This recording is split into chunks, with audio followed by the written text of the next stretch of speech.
নতুন ঘৰ যেতিয়া মই ডাঙৰ হ'ম তোমাৰ আৰু মাৰ কাৰণে এইটোৱে ঘৰ বনাই দিম ইয়াত বৰষুণ দিলেও পানী নপৰে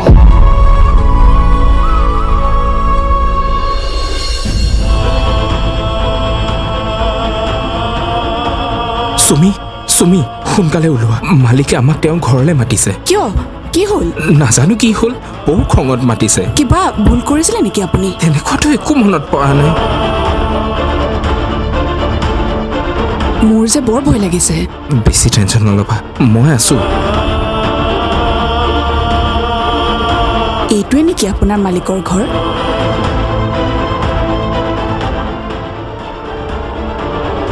খোলা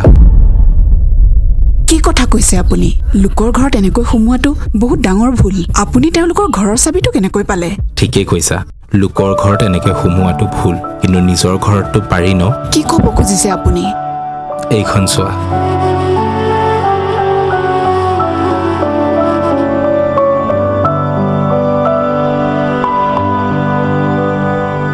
এয়া কোনো সপোন নহয়তো কিন্তু আমাৰতো ইমান বেছি টকা নাছিল কেনেকৈ সম্ভৱ এয়া আমাৰ টকা নাছিল সঁচা কিন্তু সপোন আছিল আৰু সেয়াই যথেষ্ট কাৰণ স্কাই শিল্প কনষ্ট্ৰাকশ্যনে খুব কম দামতে সপোনৰ ঘৰখন সাজি উপহাৰ দিয়ে তেওঁলোকে প্ৰথমে বাজেটটোৰ বুজ লয় আৰু তাৰ পাছত সততাৰে কাম কৰে কোনো ধৰণৰ কোৱালিটিত কম্প্ৰমাইজ নকৰাকৈ এতিয়া সপোনৰ ঘৰখন সাজিবলৈ বহুত টকাৰ প্ৰয়োজন নাই